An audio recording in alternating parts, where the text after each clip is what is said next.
जी sir, आज budget सत्र की शुरुआत हुई है विधानसभा में और मुझे खुशी है कि सबसे पहले सदन में सर्वसम्मति से कांग्रेस के हमारे जो विधायक हैं मुकेश भाकर जी, उनके निलंबन को समाप्त किया है और वो विधानसभा की कार्रवाई में भाग लेंगे। आज ही अभी गवर्नर साहब का भाषण हुआ और गवर्नर का जो भाषण होता है वो मूलतः सरकार का ही स्टेटमेंट होता है। उसको पढ़कर उन्होंने सुनाया, उसको हमने सबने सुना।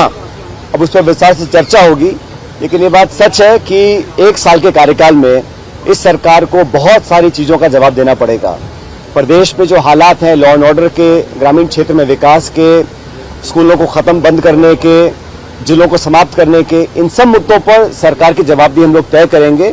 अब मैं चाहूँगा, स्पीकर महोदय भी चाहेंगे कि सदन चले, चर्चा हो, संवाद हो और जनता से जुड़े मुद्दों को हम लोग सदन के अंदर उठाएं। विशेष रूप से जो लोग पहली बार विधायक बने हैं उनको बोलने का मौका दिया जाना चाहिए। सरकार ने बहुत से आयोजन किए हैं, अपनी पीठ को थपथपाया है और हर बार जब भी उनसे सवाल पूछा गया तो उन्होंने या तो सवाल को टाल दिया या जवाब देने से मना किया है। लेकिन ये विधानसभा है, यहाँ पर कड़े सवालों का जवाब सरकार को देना पड़ेगा। विशेष रूप से रोजगार से संबंधित इश्यूज को सरकार ने 4 लाख रोजगार देने का संकल्प लिया था, उसमें से कितना धरातल पर उतरा है ये सब जानते हैं। और पूरे प्रदेश में जिस प्रकार का विकास कांग्रेस के राज में हुआ था उसके पास तक का भी विकास सरकार नहीं कर पाई है, जबकि केंद्र सरकार का जो सहयोग मिलना चाहिए। अब कल केंद्र का बजट आएगा। पिछले बजट में जो राजस्थान की अनदेखी हुई थी, मैं उम्मीद करता हूं कि इस बार केंद्र सरकार राजस्थान के लोगों को उदास नहीं करेगी और ऐसा सरकार से मैं आग्रह करूंगा कि अपने 8 करोड़ प्रदेशवासियों के लिए उचित मांगे रखें। रेल का, पीने के पानी का, योजनाओं को नेशनल प्रोजेक्ट घोषित करने का, इन सब मांगों का दबाव राज्य सरकार को केंद्र सरकार पर डालना चाहिए। एक ही पार्टी की सरकार होने के बावजूद प्रदेश को राजस्थान की अनदेखी पिछले केंद्रीय बजट में हुई थी। उम्मीद करता हूं कि कल ऐसा देखने को नहीं मिलेगा। जहां तक विधानसभा सत्र की बात है, ये बड़ा महत्वपूर्ण बजट का सत्र होता है। इसमें क्षेत्र पर अलग अलग जिलों से मांगे आती हैं, लेकिन आज जो माहौल बना हुआ है, जब सरकार बनने के बाद जिलों को समाप्त करने की प्रक्रिया चालू हुई, तब भी मैंने कहा था कि अगर आपको जिलों में कुछ संशोधन करना है तो एक व्यापक मापदंड बनाएं। उस मापदंड के तहत जनसंख्या हो, प्रशासनिक क्षेत्रफल हो, उसके आधार पर निर्णय लेंगे तो लोगों को स्वीकार होगा।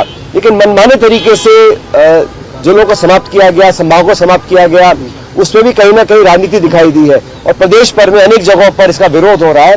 तो सरकार को जवाब देना पड़ेगा और सिर्फ भाषण देने से या संख्या बल के आधार पर विपक्ष की आवाज को दबा पाए, ऐसा हम लोग नहीं होने देंगे। भाई साहब, किरोड़ीलाल मीणा ने अभी एक बयान दिया है जिसमें कहा कि हाँ जी के दरबार में अगर हाँ जी कहेगा और ना जी के दरबार में नहीं कहेगा तो। देखिए, डॉक्टर साहब के बारे में मैं ज्यादा नहीं बोलना चाहता हूँ क्योंकि वो बहुत लंबे समय से, मैं तो कहता हूँ जब से सरकार बनी है तब से दुविधा में है।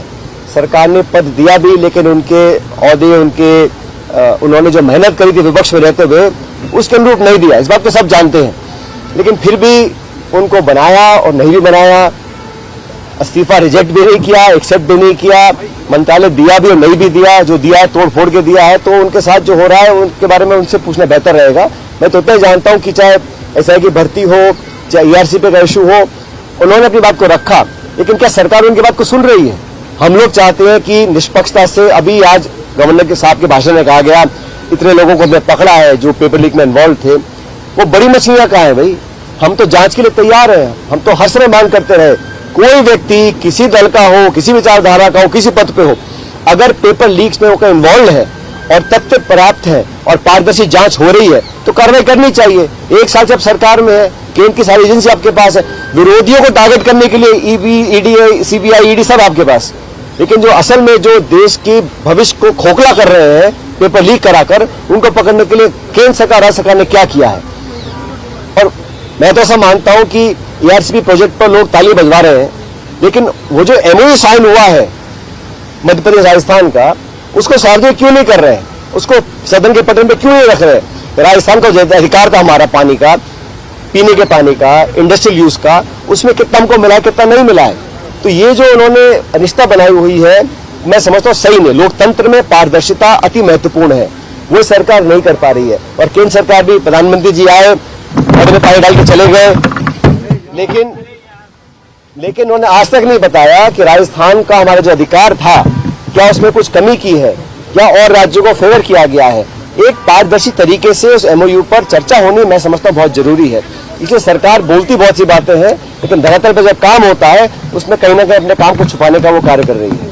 सर, कुंभ में जो इंतजाम है उनके सवाल पर देखिए, मैं तो इतना ही कह सकता हूं, इतने लाखों करोड़ लोग वहां पर जा रहे हैं और उनकी श्रद्धा है, आस्था इसलिए जा रहे हैं। वहां की व्यवस्थाओं को लेकर बहुत सारी बातें बोली गई और मुझे बड़ा दुख है, मैं बहुत संवेदना प्रकट करना चाहता हूं उन लोगों, उन परिवारों को जिन्होंने अपने सगे संबंधी खोए हैं। इस भगदड़ में जो हुआ बहुत दुर्भाग्यपूर्ण था और बहुत दुखद घटना हुई है। लेकिन इस पूरे मामले में न्यायिक जांच बिठा दी है, लेकिन ये भी संकेत मिल रहे हैं कि कहीं ना कहीं तथ्यों को छुपाने की कोशिश शायद की गई है। क्यों की गई मैं नहीं जानता हूं, लेकिन बेहतर ये होता कि पर्याप्त इंतजाम किए जाते। और मैं इसमें राजनीति कर आरोप लगाना नहीं चाहता हूं, लेकिन ये बात सच है कि अगर कठोर कार्रवाई करते या कठोर कार्रवाई करने का रवैया अपनाते तो शायद इससे बचा जा सकता था। अब और खबरें आ रही हैं कि एक और कहीं स्टैम्पीड वाली सिचुएशन बन गई थी। इसका तो विवरण हम नहीं जानते, लेकिन जो मीडिया में आ रहा है मैं सिर्फ उसमें बोल सकता हूं। लेकिन सरकार को और संवेदनशीलता बरतनी चाहिए थी और जो घटना हुई, जो ट्रेजेडी हुई, उसको साफ साफ उसका विवरण आना चाहिए और